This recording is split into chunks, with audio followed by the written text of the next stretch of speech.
What if the biggest signs that marriage is getting closer have nothing to do with meeting someone new? Sometimes, before Allah brings the right person into your life, He first changes your heart, removes certain people, shifts your direction, and teaches you what you were never ready to understand before. If your life has been feeling strangely different lately, these 6 signs may explain why. Allah begins removing your attachment to the wrong people.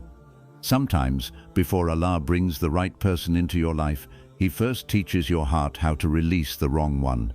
This can be painful because you may have deeply believed that a certain person was meant for you. You imagined a future with them, prayed for them, waited for them, and perhaps ignored many warning signs because your emotions were stronger than your judgment.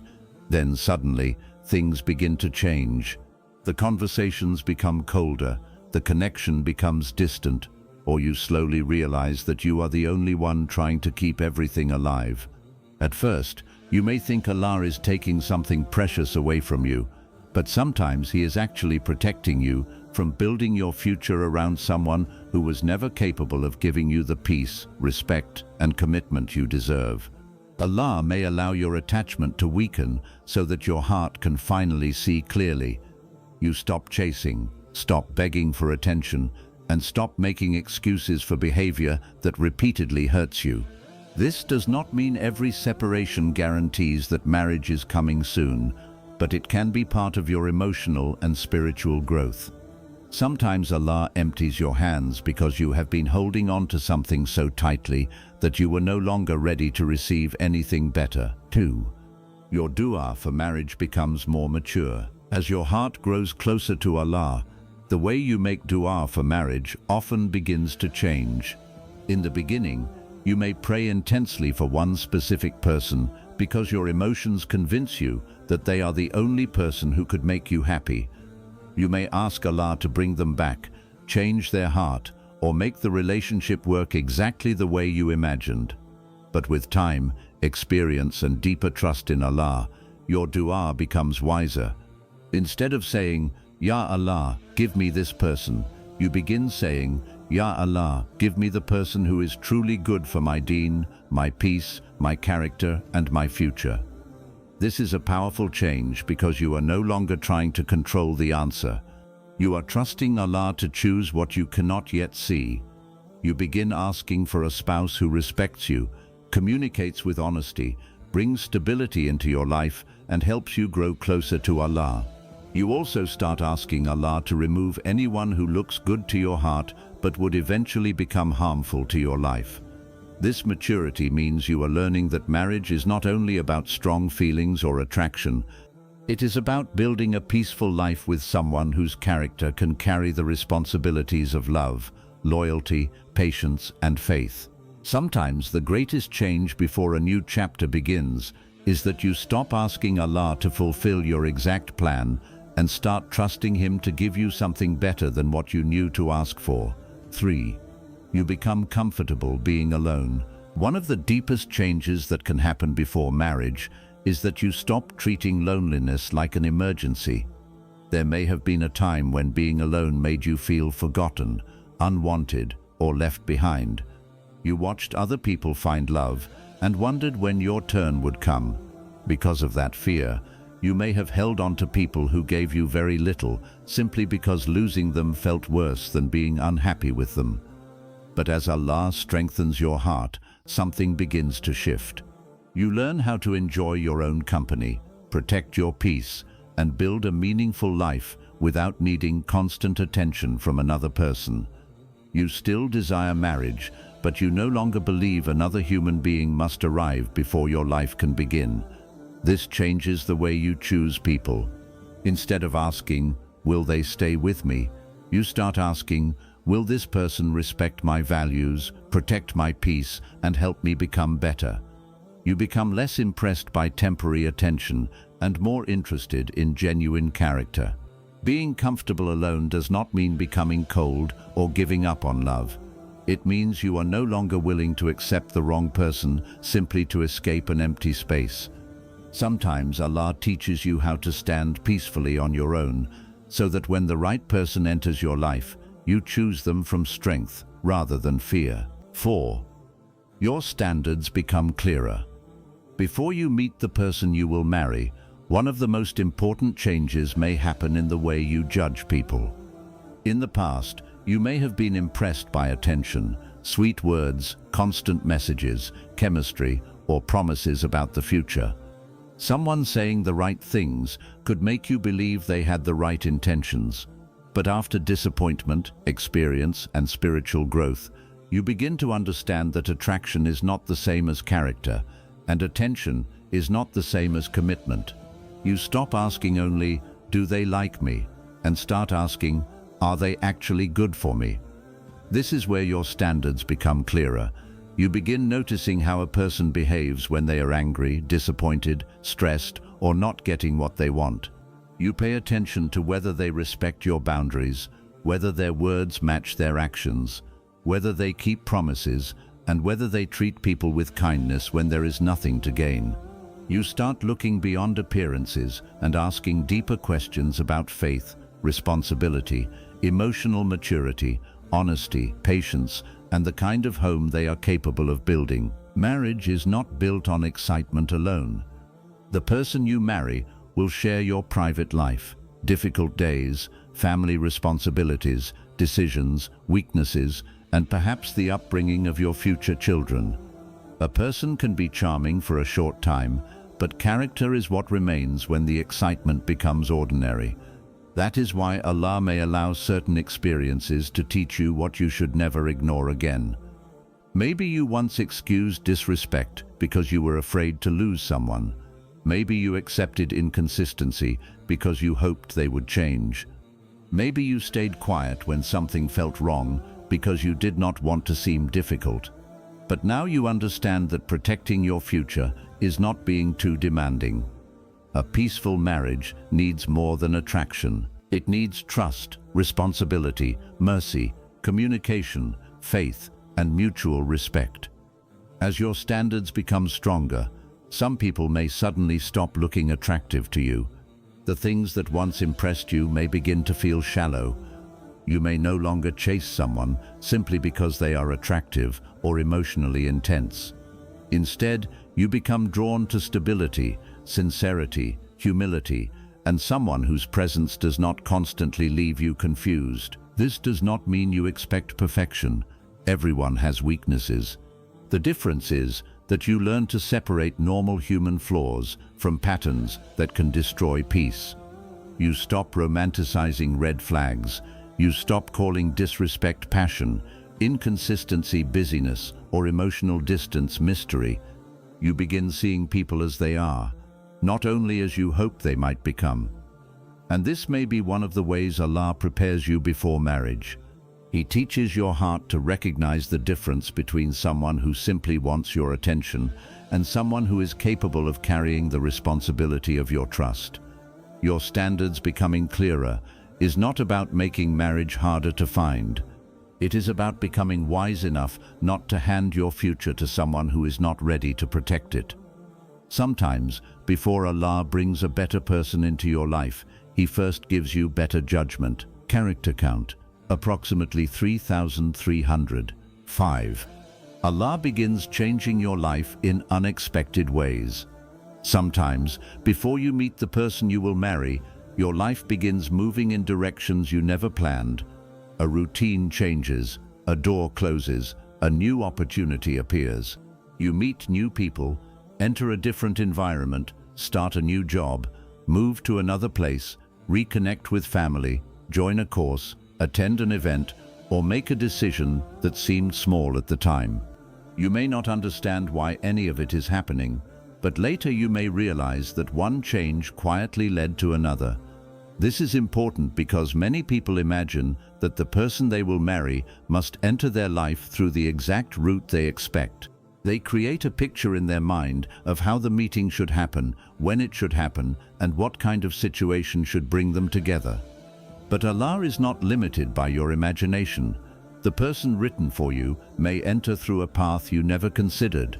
You may think you are only changing jobs, but that new environment may introduce you to people you would never have known otherwise.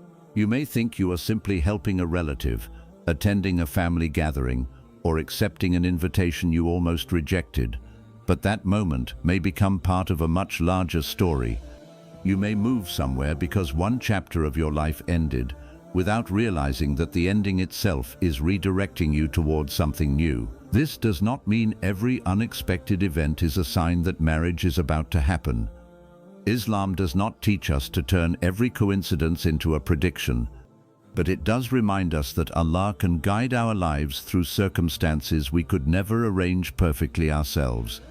That is why sudden changes should not always be viewed as disasters. Sometimes a change that initially feels uncomfortable becomes the bridge to something you had been praying for.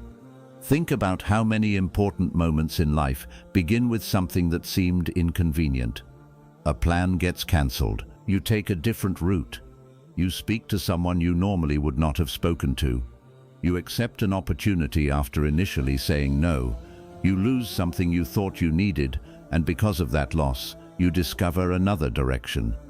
At the time, you only see the disruption. Later, you understand the redirection. Before meeting the person you will marry, Allah may also change your social circle. Certain friendships may become distant, while healthier connections enter your life.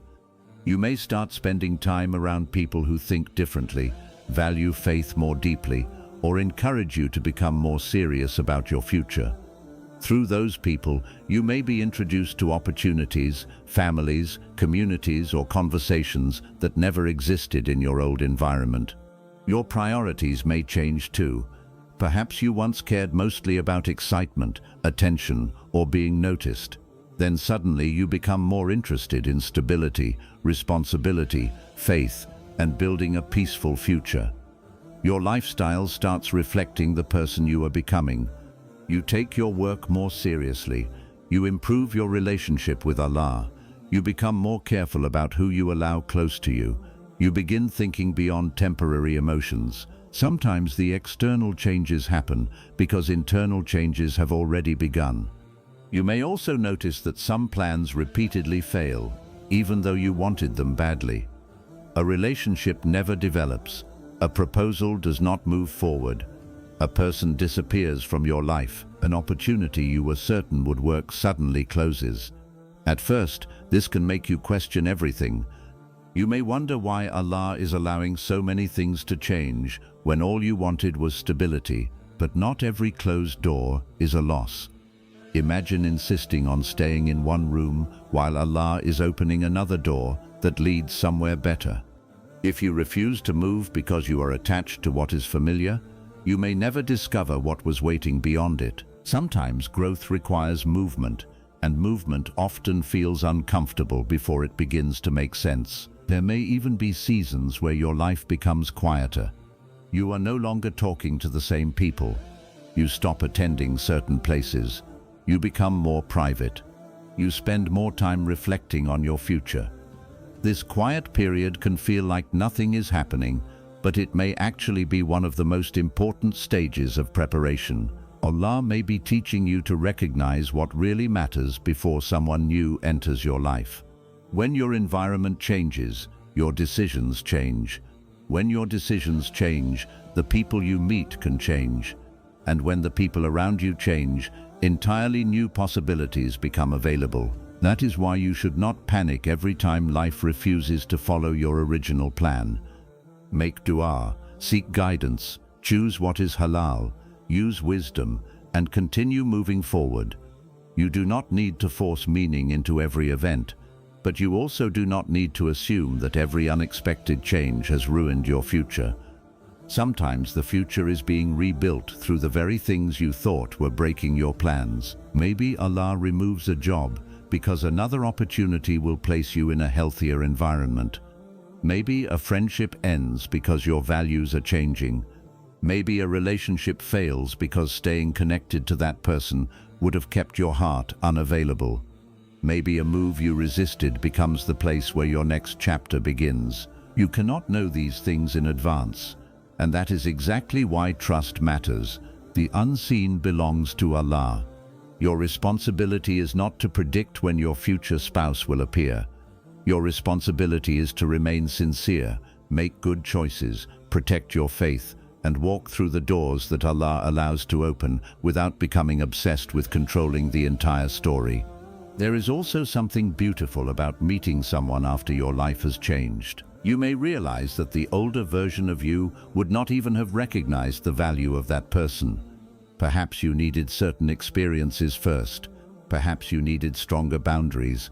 Perhaps you needed to heal from attachment, become more responsible, or understand yourself better. Sometimes two people do not meet earlier because earlier would not have been better. They may have needed time separately before they could meet with maturity. So if your life suddenly begins changing direction, do not immediately assume something has gone wrong. Pay attention to who you are becoming through those changes. Are you growing more responsible? Are you becoming more thoughtful about marriage? Are you surrounding yourself with better people? Are you learning to trust Allah instead of demanding that everything happen according to your timeline? Those changes may be more important than you realize. The person you eventually marry may enter your story through one conversation, one introduction, one family connection, one unexpected opportunity, or one ordinary day that did not look special when it began. You may not hear an announcement telling you that your life is about to change. The beginning may look completely normal. That is why you should keep living fully while you wait.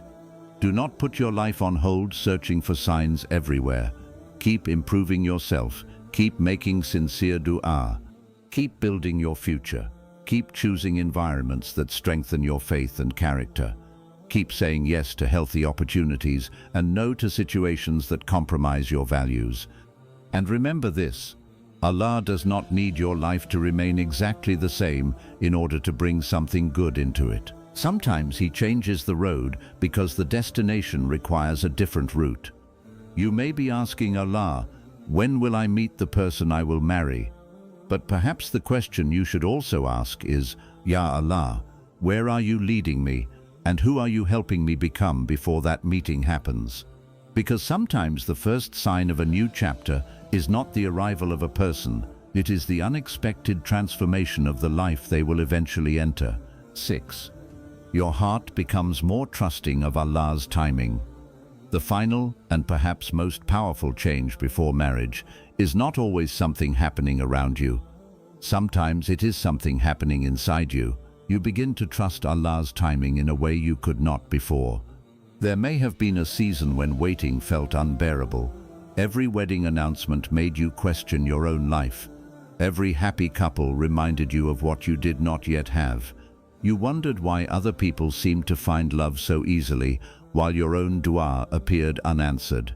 You may have asked, Ya Allah, when will it be my turn? Again and again, but gradually your heart begins to change. You still want marriage. You still make dua for a righteous spouse.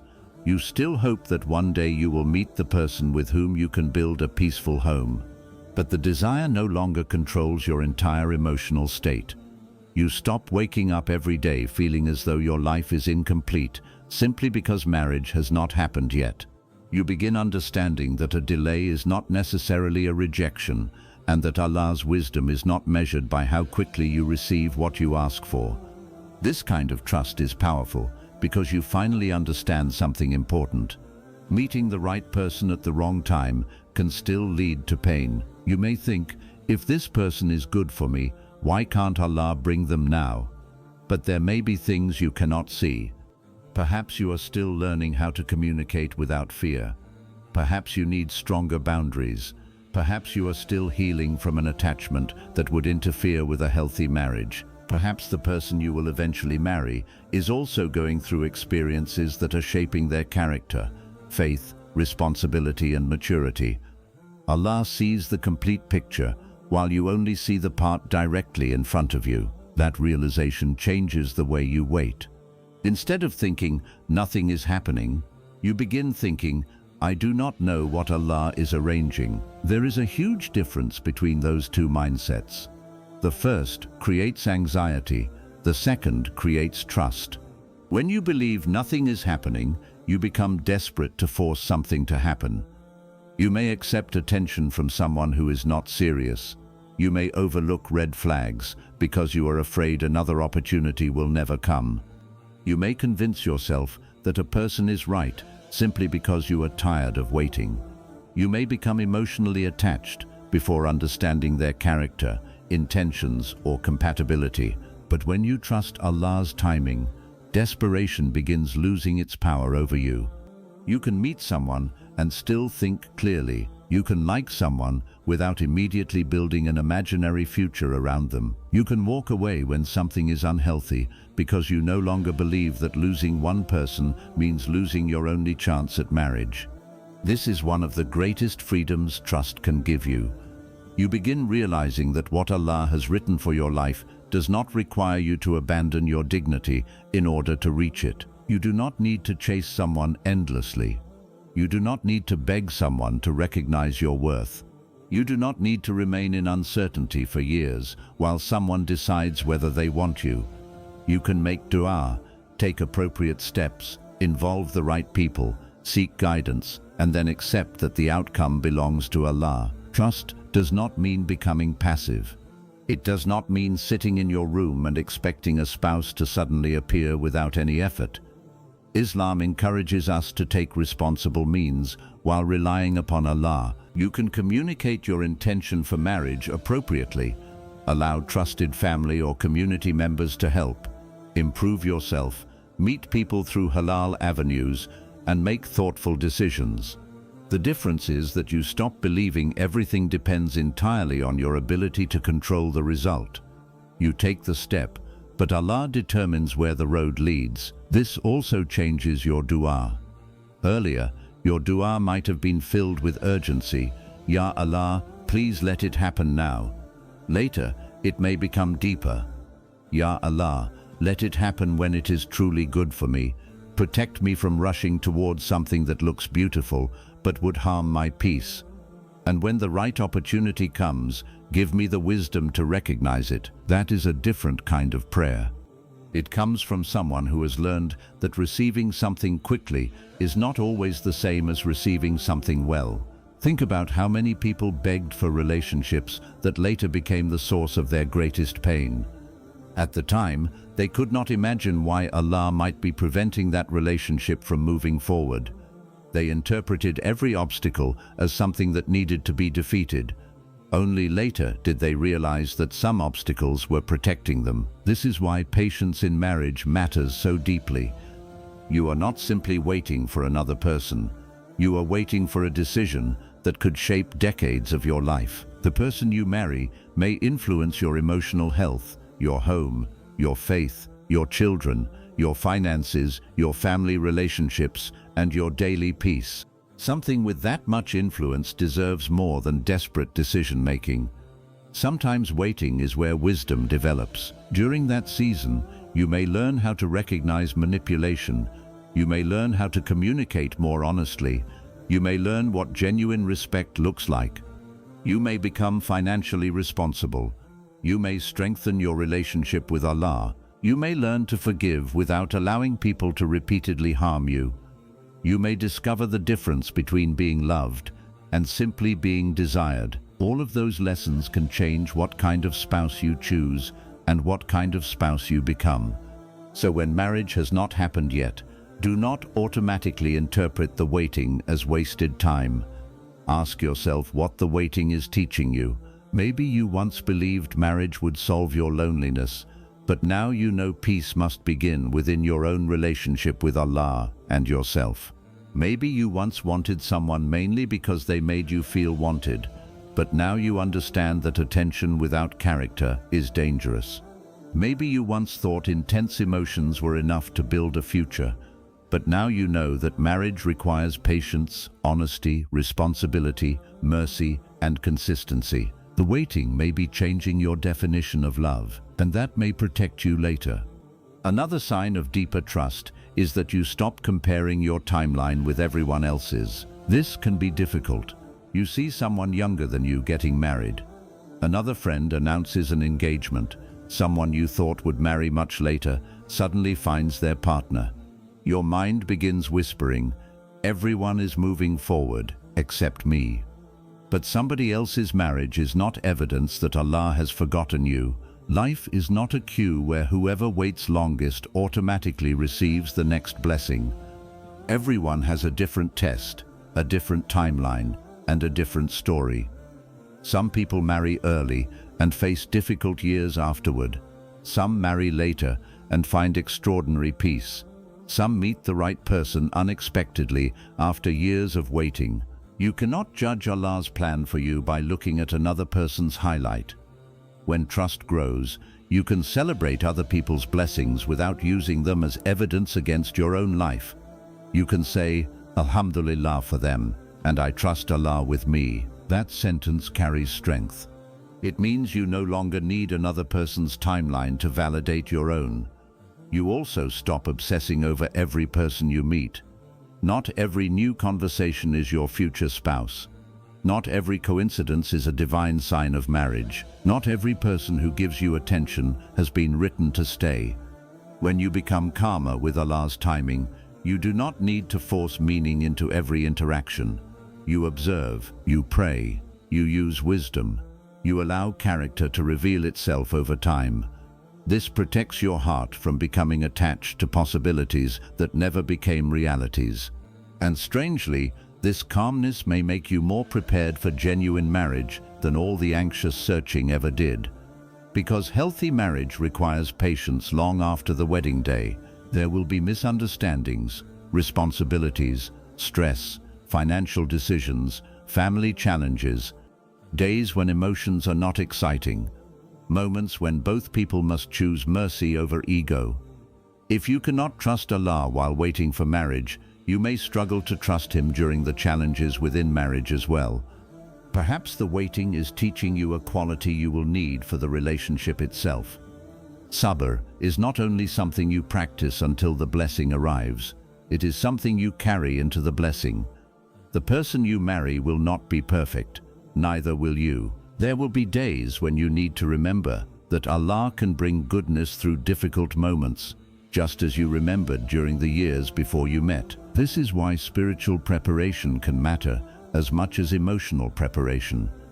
At some point, you may notice a beautiful shift in yourself. You stop saying, I will finally be happy when I get married. Instead, you begin saying, I want marriage, but I am grateful for the life Allah has given me today. You enjoy your family, you build your career, you strengthen your health, you develop useful skills, you deepen your faith, you create meaningful friendships, you work toward goals that have nothing to do with your relationship status. You stop postponing your entire life for someone you have not met yet. And when that happens, marriage becomes something you hope to add to a meaningful life, rather than something you expect to rescue an empty one. That difference can transform the kind of relationship you eventually build. Two people who expect each other to become their entire source of happiness often place an impossible burden on the marriage. But someone who already understands purpose, gratitude, responsibility, and connection with Allah can enter marriage with a healthier heart. You are not asking another human being to become your entire world.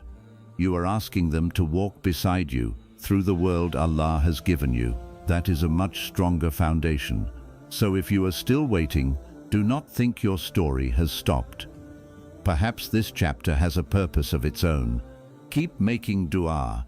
Keep taking wise steps. Keep improving the areas of your life that are within your control. Keep your standards strong. Keep your heart soft without making it available to everyone. And do not allow the fear of being late to push you into a decision that could cost you years of peace. There is no reward in reaching marriage quickly if you reach it with the wrong person. What matters is not simply that you marry.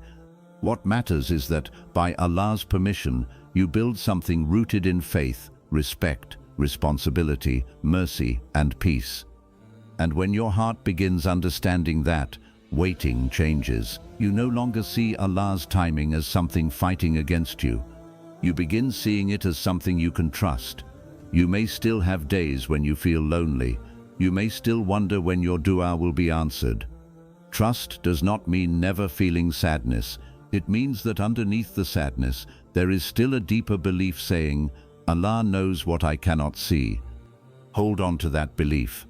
The person you will marry belongs to the unseen until Allah allows your paths to meet. You cannot know the exact day, place, or circumstances, but you can prepare yourself to meet that future with wisdom instead of desperation. And perhaps that is the greatest preparation of all. Not knowing when the person will arrive, yet still living with peace.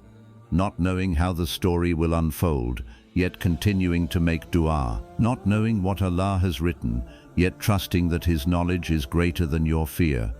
Sometimes before Allah changes your relationship status, He changes your relationship with waiting. And when waiting no longer controls your heart, you may finally realize that Allah was not only preparing a person for your future, He was preparing you for whatever future He knows is best. And maybe that is the part we forget.